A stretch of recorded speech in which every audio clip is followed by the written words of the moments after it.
Hi there and hello everybody and welcome to the Love City Arts Podcast. I'm Andre in the Flow and today I'm joined by Stacia Turner. She is a creative and a worker in environmental justice and equity based in Washington, D.C. Thank you so much for being here, Stacia. Thanks for having me. Good to have you. I knew that I had to talk with you on the air here, and I knew that I had to have you in my heart from the very first time I met you. Margarita is a mutual friend of ours and brought us together in a bit of a crazy living situation, but you are the gift that I got out of that situation in addition to Marg. And so I feel like the universe wanted this to happen. Yeah, that was definitely a silver lining to that gray cloud of a circumstance. Yes, indeed.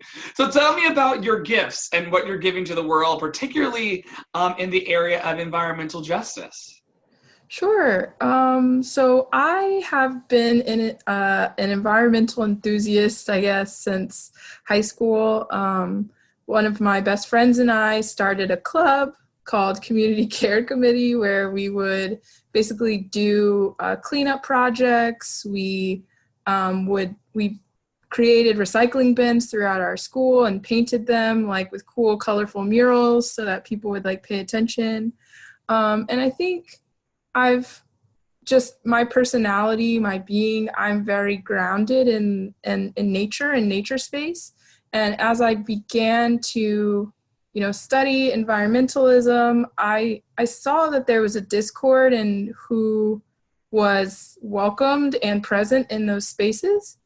It's usually predominantly middle class to upper middle class white people who sort of dominate the environmental movement, environmental advocacy, and the environmental academic and research disciplines. And so navigating that space made me sort of really contemplate how the way I had grown up had really informed my appreciation and love for nature, and how a lot of Black and brown kids, especially living in urban areas where they have degraded green space or not very much green space, and or are living in circumstances of urban poverty and blight, I recognized at an early age how problematic that was societally, because from my perspective, not everyone. Can I use profanity? You sure can. Okay. And Love City Arts, you can. This ain't nobody's church. Okay. It might be my church. Oh, okay, I'm sorry. Well, then I'll be respectful of your church, but do they curse in your church? They do if this is it. Okay. Absolutely. But I was about to say, like, it's really, although some people just think that, like, Black people don't fuck with the environment, there's a much more complicated history of why there is a push-pull between African Americans in particular having a very complicated relationship with the environment, and whether we do or don't feel safe in nature spaces. And so, okay, so I'm gonna pause you and ask about that. Beyond the obvious feelings of angst and lack of security and comfort that Black and brown people can feel in the so-called United States of America, when you say that they don't feel safe in nature, what are you talking about? So I'll preface my response to this by saying, for people who are really interested in this and exploring this concept, there's a really great book by Carolyn Finney called Black Faces, White Spaces. And she does a really great job looking at media, art, entertainment, popular culture, and history, and exploring, segregation among national park spaces, ways that Black people have been racialized when we are included in representations of nature and the environment. So, there's so many images about Black people as like apes or monkeys and things like that. So it's like, unless we're caricatured in some way in environment or nature spaces, we often aren't included as people who are outdoor enthusiasts. And, especially, right, as in like Black people who hike, or Black people who ski and things like that. Right. And it's problematic because if we don't see ourselves represented in this culture of like appreciating nature, then it's hard for us also to control that narrative and to see ourselves in those spaces. And the reality is there are, there's Black people who do everything, right? So there are obviously me, that, there's Black people who love to hike, love to canoe, love to be in nature, are environmental advocates. And Carolyn Finney does a really great job of like putting some case studies of Black environmental activists that are pretty much under the radar because the dominant narrative of the environmental movement does not want to represent diversity because they want to make nature spaces, they want to colonize them, particularly for white people, essentially. And so my kind of life's work, or one of my main passions, has really been to work in communities of color to help working class Black and brown folks, understand what the state of their local environment is, understand how it got to be there. So like I'm working on a park project in Durham, and all the neighborhoods on the far east side of Durham are in a floodplain. So those properties have a lot of issues with flooding, which, affects your property value, can create like mold issues in your basement and your roof. There's water quality issues with excessive flooding. Having excessive still water creates more mosquitoes. So there's all these, challenging environmental factors that happen because these people were situated in the city planning of this place to be in the least of desirable real estate, essentially. Right. So how do you go? Are you going into Durham and actually talking to the people there and asking them questions about how they're directly affected by said floodplain? So it's less of yes and no. So we have really worked to educate in my organization. We work to create with our local partner on the ground educational materials that talk about like what is a watershed? Where do you sit within your own watershed? And sort of breaking down these very basic things about like why their area floods. What is a watershed? Okay, so a watershed is so in the physical landscape, there are varying elevations, right? You have high points and you have low points. And when precipitation comes onto the earth, it's going to flow downward, right? From high elevation to low elevation. So among any city or landscape, there's peaks and valleys in terms of the elevation of a landscape. And a watershed is an area at which the landscape, where water flows down goes into the nearest like waterway. So be it a stream, a lake, whatever kind of waterway is the nearest one. A watershed encompasses the high point to the low point of a certain area. Water is flowing into the next waterway. If that makes sense. And so people knowing where those are in their communities directly affects them in what way?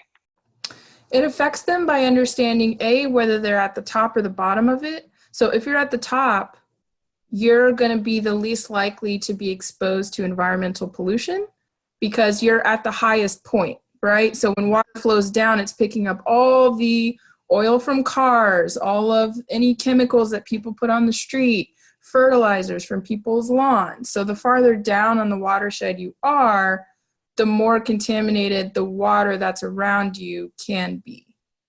Which directly impacts your health. Yeah, directly impacts your health, especially if your kids are playing around a creek, which kids often do. It also can affect the sanitation system because in a lot of these like aging cities, they may have a sanitation system where when you get really, really heavy rains, that the drain system can't accommodate both the sewage system and the stormwater system. And that can create instances where sewage, like raw sewage, is overflowing into groundwater because the system is not was not built to sustain that much rainwater and pavement. The like other, CSOs and things like that. Mm-hmm. Exactly. And the more pavement in a city you have, the worse these heavy flooding events that we're getting more frequently with climate change, the more issues with stormwater you're going to have, because you don't have soil that's absorbing the water and filtering it. You just have pavement that's allowing water to just slide right down it. Wow. Are people in rural communities or in city spaces more affected by, this level of pollution? I would say usually urban people are more impacted because there's more pavement. So there's more opportunities in any urban area. Usually the water, the whatever waterway usually has issues with contamination because there is industry, because people do use fertilizer on their lawns, because people do pour oil out in places that they shouldn't. So usually urban areas are much more impacted by stormwater issues and water contamination issues. And it's also a trend that Black communities are often situated in floodplains as well. So. Wow. So, when did you said in high school you were involved in your environmental projects and environmental clubs. When did this grab hold of you as a professional endeavor? When did you know that you wanted to be plugged into this in a very adult kind of way? Kids going into their schools and painting their recycle bins and things like that is a very wonderful outlet. But when did you know that you wanted to actually do this in a real meaningful way, adult to adult? Sure. Good question.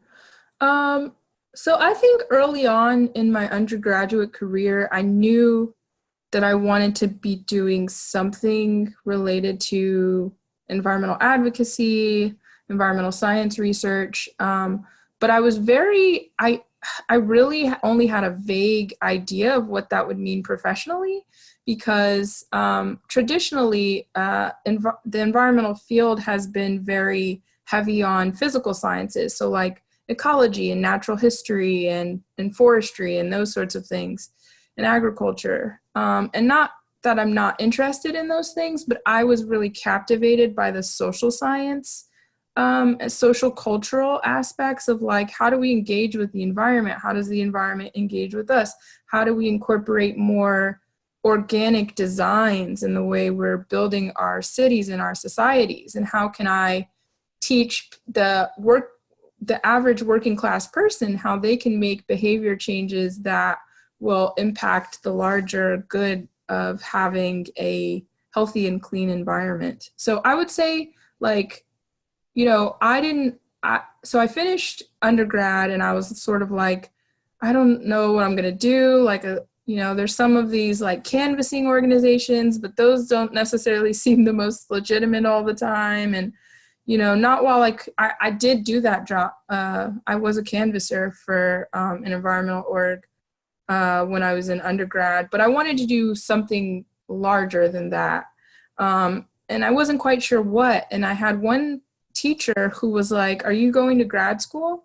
And I was like, no, I didn't think I was going to. I don't know if I'm even capable of getting into grad school. And he was like, "You should really consider grad school. You are one of the few students who take this coursework very seriously and engage with it in a way that's curious and thoughtful and critical. And those are the exact kind of skills you need in graduate school." And that's all it really took for me to see myself in that space and to kind of sort of see myself as someone who could be a vanguard in really complicating the ways that nature and society are talked about, particularly looking at marginalized communities and how they aren't included in this conversation in general. And and then I got really fueled and energized. And honestly, I applied to the school that had been my dream school sort of in my undergrad career on a whim, literally on a whim. I applied and it was right before the fall deadline, because they do spring and fall submissions. And so I took my GRE, I did okay on it. And I applied just on a whim and was like, well, I probably won't get in. I'll just keep working my like catering job here until I can like prepare more and look at other programs. And I got in on the first try, even with my GRE scores not being so great. And so it's kind of been a upward trajectory from there and really seeing myself as an environmental professional.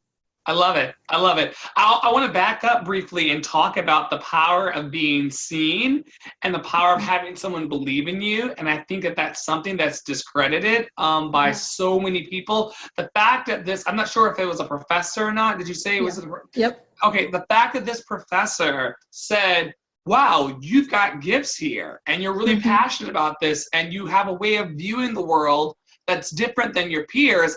I think you should go for this. How many times in our lives have we just kind of been walking around with these gifts, kind of sitting on these amazing parts of ourselves, but then until someone actually says, hey, I see you and I believe in you and what you're capable of doing, then things begin to come alive for us. Yeah, it is so powerful to have somebody see you and then see these things that you maybe feel in yourself, but maybe aren't confident enough to really like manifest or to really show up in that kind of, in that way. And like I said, I was not even considering grad school. I really didn't know what my next move was going to be. I knew that I felt passionate about the environment and doing work around that, but you know, it was a very small field in Arizona, and, you know, I didn't think there were going to be a lot of opportunities for me. And I was kind of just like going with the flow of life. And it really just took that one person to say, like, I see you. I see you're committed. I see that you're dedicated to studying and critiquing and sort of developing a philosophy around these things. And that's the kind of work and rigor that it takes to like be a graduate student. And I think that that would be worthwhile. And that was valuable to me because that was the pivot that made me say, you know what? No, I'm hungry for this. I think I'm going to pursue this. And I don't know what the track is, you know, it's not clear to me yet, but something in me is saying that this is my life is calling me and I need to do this.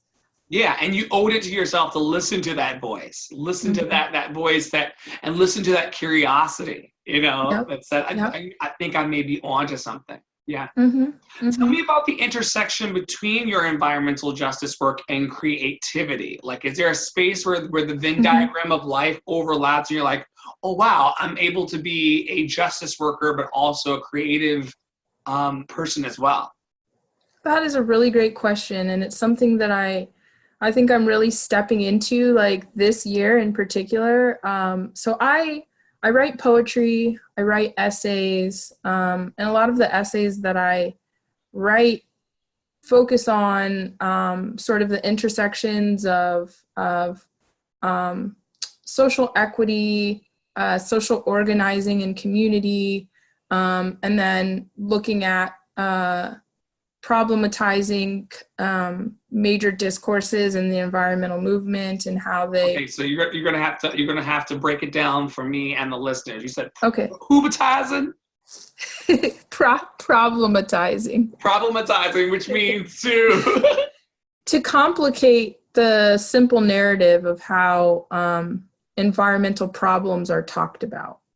And I've sort of been writing these things in the shadows, you know, for myself, thinking like, well, maybe I'll go back to school at some point, but being very hesitant and timid about like regularly blogging and sharing my thoughts and feelings with the world outside of my inner circle of people. And this year I'm really feeling like, no, bitch, it's time for you to like use your voice. Like so many people have been telling you, like, you need to share your writing. Like, you don't have to necessarily go back to school if you're regularly like keeping up with your writing and blogging. And so luckily I have enough creatives like you in my life who really inspire me to be like, no, I can do this too, you know, and I have something to say, and it is, you know, it's worthwhile because it's a unique perspective. And even if there's a zillion people blogging about a certain topic that I am too, it doesn't make what I have to say any less valid. And I think I'm really I'm really finally starting to step into, actualizing who I am and my voice and my perspective, and allowing that voice to shine through in my writing and what I portray to the world. Awesome. Awesome. To normalize some of the feelings that our viewers and listeners might be having even today about the blocks that they have in their creativity, could you talk to us a little bit about what those gremlins sound like when they're speaking? Yeah. So I really struggle with this. I think it's a part of my personality to be my own worst critic. Me too. Right. It's a relatable, I feel like, sentiment. But I think also coming out of being in academia for so long, it really made it worse, because I felt like, because my perspective and voice is so marginalized in the environmental departments that I was a part of, I always felt that, like, you got to be twice as good sort of dynamic of feeling valid. And so I think I became my own worst enemy and being like, well, this isn't good enough. And if I don't have an airtight, sort of thesis and analysis, these white people are going to pick it apart, and then it won't be useful for the culture, And so then I just wouldn't share my thoughts and ideas, or I'd sort of beat myself up and say, like, this isn't nearly as articulate as you think it in your head. So, like, why are you even trying? There's people who have said the things that you're saying better than you are. There's a million people talking about this thing. So why are you just going to be another drop in the ocean of, people discussing these topics? And I'm still fighting that, if I'm to be quite honest. I'm really fighting the demons of sort of self-doubt and imposter syndrome. And I'm lucky, I'm blessed that I have a community of creatives who I do share my sort of intimate writings and thoughts and poetry with, who are like consistently pushing me and encouraging me to put those things out into the world. And that really helps to have that validation when those demons seem larger than life. Absolutely. And you just said something very interesting that I want to put a thumbtack of life. And you said, I'm just a drop in the ocean when lending my voice to these conversations. And I just wanted to ask you, what do you think the ocean is made up of? But the drops, you know what I mean? Like we do this thing where we discredit. It's like, well, the beach is just, a bunch of, grains of sand. But like, what do we think the beach is actually made of without those, without those grains of sand? You would have no sand. You would have no sand. You have no beach. There'd be nothing to enjoy. So we owe it to ourselves to challenge each other, to show up, and even in the incremental ways that we can, in order to let our voice be heard. Which leads me to my next question. If you could go to the mountaintop of your mind and say one thing to people about environmental justice or about your creativity, what would you say? What would you want, people to know right now? What's in trend? What is the thing that people need to pay attention to? So a thing that my whole platform or soapbox is really to teach working class people that living a life of mindfulness, and mindfulness with a big M, not just in terms of environmental things and taking a bag to the grocery store, but in general, in the way that you live your life, has both consequences on the material, physical, environmental reality around you, but also in an emotional, spiritual one from my perspective. And I am all about really shaking up the narrative of being eco-friendly is for affluent white people, and I can't afford to live my life in this sort of way, because living a life of environmental and material mindfulness has been commodified in capitalism as, it's become a trend. And so it loses all the nuance and detail of how one can live a mindful life without buying into the eco-friendly brand. From my perspective, living a mindful life is knowing how to be self-reliant and resourceful, knowing how to make your own materials, knowing how the things that you consume and use in your household, on your body, knowing what those materials are and how they were processed and who processed them if it wasn't you, and understanding how those chemicals or those materials interact with the physical material world around you. And so give us an example, because you are academic, beyond academic, like your literal brain, like your capacity for thoughtfulness is like blowing my mind. So okay, yeah, let me ground it. Sorry. Give me some some cream of wheat. Sure. So like for a very simple thing that I always like tell my family about is like I always take utensils with me, and I always take a handkerchief. Like I just always keep those in my backpack unless I forget, but I try to. And that is a seemingly very simple thing, but it really matters because plastic, there's so much plastic waste, and our garbage that isn't recycled goes to landfills. Landfills are often situated in communities of color. And so you begin to see this cycle of how being mindful in an environmental way is a justice issue, because the environmental bads are often concentrated in the most marginalized neighborhoods.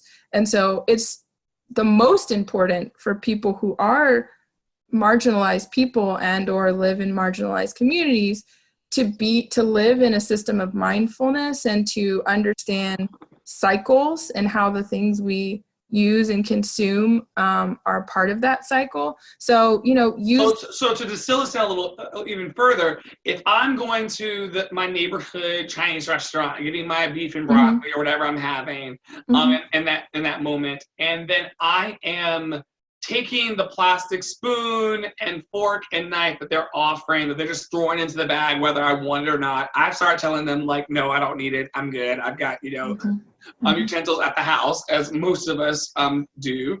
Right. And that's a privilege I recognize. And so if I'm not connecting the dots, that plastic going into that bag is directly going into my community or a community that's adjacent to me. Like mine, yep. I'm missing it. Exactly.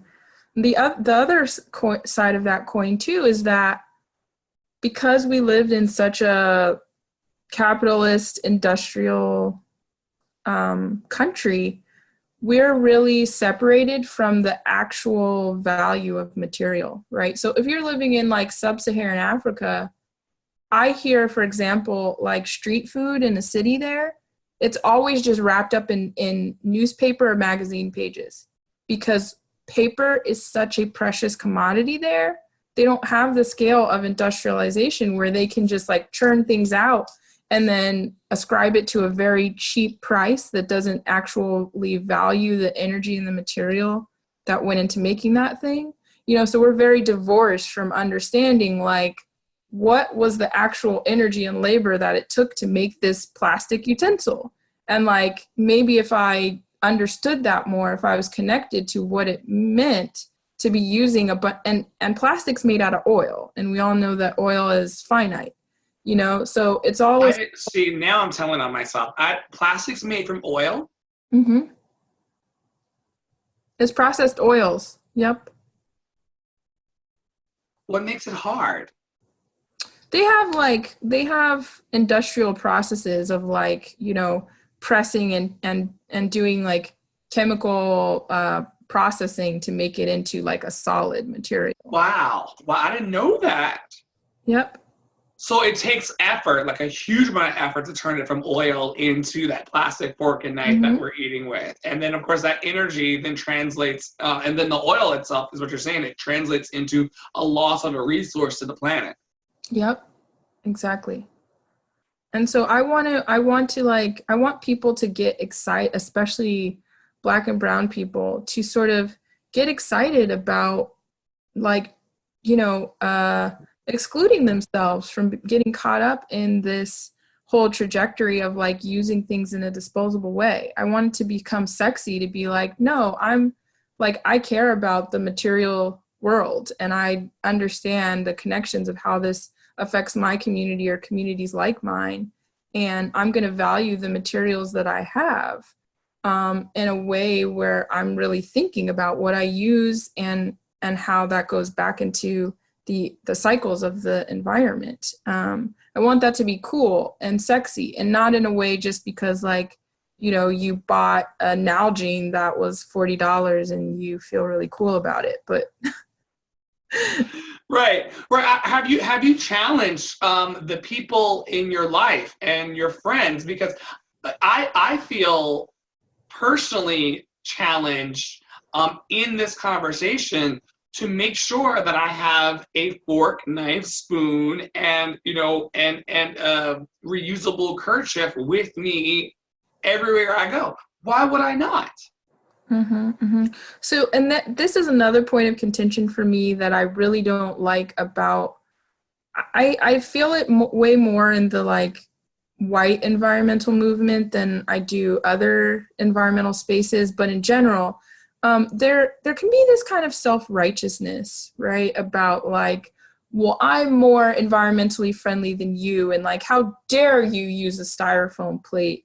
And like, from my studies in terms of like public engagement and how you make like social behavior changes, shaming people does not make lasting social change. It just doesn't. People don't, I mean, research shows that like shaming people is not an effective way to make like large scale lasting behavior change. What is making people think about what they're doing in comparison to their neighbors. So people are very influenced about like, am I the odd person out? Am I the one who's doing the social bad in society versus everyone in my community doing other things? And so from my perspective, I always try and lead with just sort of sharing the things I do in an attempt to, if somebody engages me about it, I'm not like, look at me, I have my reusable thing. But if someone asks me about it, I sort of go into a conversation like I'm having with you right now about why I do that. But I always try to maintain a tone of not having self-righteousness, because I mean, I think when people feel, and like, you know, very avid vegans, like, you know, PETA, I think is a great example of like, when people feel like shamed and like overwhelmed by a big social problem, they just sort of don't want to think about it. Right, they go into a complete shutdown mode. They're like, exactly. This is too much. Mm-hmm. Exactly. And so I don't ever want to like intimidate people away from thinking about how they could make small life changes and sort of build over time to like be more mindful in their life. Like that's what I'm all about, and making someone think about reusing things in a way that's interesting. You know, like for example, I always lose my reusable bottles. So I don't really buy plastic reusable bottles anymore. What I do is when I buy a drink that's in a glass container, I just keep the glass and reuse it. And glass is actually probably better for you than using plastics, because some plastics, you know, are endocrine disruptors for your body. So that is a simple way to like reuse something. And so I'm not contributing to like this whole trend of making eco-friendly things, but I'm also using something that's, I'm reusing something very easily. So, especially if you're losing it every other day. I mean, exactly.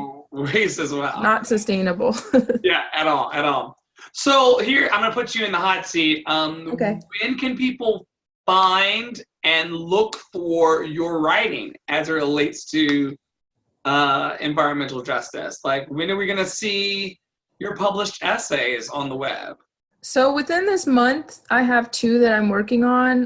One is more so is not necessarily related to the environment. It's looking at how we create social safety nets, you know, like how we really hold each other accountable as like social groups, and the push and pull between being accountable for one another, but also knowing our own boundaries of being self-reliant emotionally. So I'm I went through a period of just feeling really frustrated in my friend group about not feeling like I was doing a lot of emotional labor and not really getting that same level of labor back. And really being like, okay, there's some kind of issue here and I can't just blame it all on my friends, but I really need to think through, like, why is this happening and why is my emotional labor being exploited? So I've been talking about it a lot. So that should hopefully be out next week. And then I am writing an essay about the experiences that I've had in my current job, trying to organize like Black community leaders and their nonprofits around environmental advocacy issues and the successes and challenges of doing that work. Absolutely. Yeah, I think that all of it is interconnected. Even in this conversation, you've created moments of space and instances of space for me where I was like, oh, wow, I never saw it that way, which I think is the reason why you want to do your work. Right, exactly. I'm glad I could do that. Yeah, those aha, bing, bing moments. That's great. Well, I want to thank you for being on the podcast today. This was the most cerebral, intellectual, and brainy episode I've ever done. No, I feel insecure about that. Why? I mean, because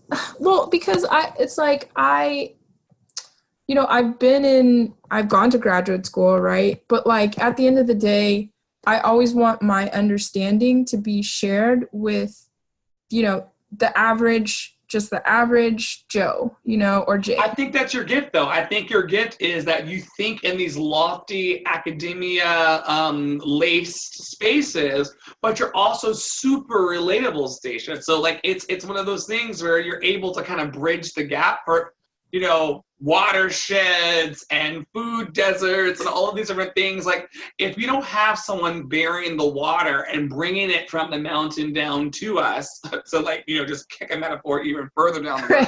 Right. I'm digging it. If we don't have the people bridging the gaps, I mean, there's certain people that will only be able to relate to you on the academic level, and then there's people that will be able to relate to you in the hood. And it sounds like your work is to be able to do both of those things. Mm-hmm. And you've done it even in this episode in a way that creates a space for those two worlds to coexist. To come together. Yeah. And so you're doing the unification work and building the bridges, and it's necessary. So I would never feel insecure if I were you or apologize for that, because you're able to cross-pollinate and be, that Venn diagram that we were talking about earlier of the cerebral and the creative. And so more power to you. Thanks for that affirmation. I appreciate it. Of course. I'm always about smart brown people. And so I'm going to give you 3 more opportunities to shine in this conversation by giving you the 3 fill in the blanks that I always give all of our guests. Are you ready? I'm ready. Okay. And it may sound like it's coming out of the blue because we've been in environmental justice and things like that, but I think our listeners and viewers will see how this all syncs. Love is? I think love is an energy of growth, of growth and forward momentum. I think it's exchanged between people and beings, and I think love is that feeling of being in your flow, like Andre in the flow, and feeling validated in an emotional feeling and an intellectual feeling. That sweet spot of when, the world is colored brightly by being so firm in a knowing about a thing. I think that's love for me. Joy is? I think joy is the expression of love. Joy is being able to have sheer happiness that's not tempered by having to contemplate why or how or whatever. It's just being present in the moment of expressing happiness. So good. And freedom is? Freedom. That's the most challenging one, unfortunately. Freedom. I think freedom is being able to understand that we materialize our world. Like we make our circumstance. And I almost feel hesitant to say that because, you know, especially for marginalized people, I know from my own experience that it can sometimes feel as if everything in the world is thrown at you to make it difficult for you to succeed. And that's true. I mean, that's true and that's real. But at the same time, I've especially of late realized that despite the hurdles and challenges and whether it's fair or less fair than somebody else's path, I really do believe that we can actualize the things that we want and who we want to be. And freedom to me is developing the tools to empower oneself to know that you can be the architect of your dream, of who you are, of the way you show up in the world, despite the hardships, you know? Absolutely. I'm a believer in all that. I'm a believer in all of that. And as the architect of your life, Stacia Turner, you're building a beautiful house. And Love City cannot wait to read all the things and to see how you directly impact the communities that you seek to serve in love and joy and freedom. So we'll be keeping our eyes on you. We will be. Thank you so much for this opportunity, and thanks for always being a shining light of inspiration in my life. Like, honestly, Andre, you are one of those creative people that I referred to in my circle that really, you know, inspire me with the things that you do, and with your just sheer love and affirmation of who I am and seeing me. Just those dynamics really encourage me to say, you know, I can do this too, and it's worthwhile. And I want to encourage other people to know that they can do their thing too, and that it'll just be, you know, a fractaled sort of growth, hopefully, of yes, fractal of love and art.